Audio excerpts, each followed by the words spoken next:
Després de l'operació, el metge em va recomanar caminar perquè no podia fer res més, i menys portant una merda de sonda. I a partir del mateix dia que em van treure la sonda vaig començar a nedar, vaig començar a caminar i ja mentalitzar-me per agafar ràpid la bicicleta, que al cap de 3 mesos havia d'anar a la Titan Desert. No havia fallat mai i no seria aquell any que fallés.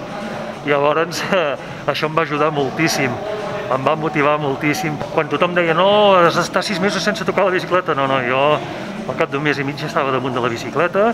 Tenir una motivació és importantíssim, vull dir, jo tinc la Titan Desert, però cadascú té el seu objectiu, cada persona ha de saber trobar el seu objectiu, de fer una cosa i de lluitar per aquella cosa, és el seu somni, fer-se realitat, hem de ser nosaltres per fer-los realitat, no ens podem quedar només somiant a dins del llit, els hem de realitzar. De la Titan he fet 16 edicions, més 3 Titan Series, en total són 19 Titans que he fet.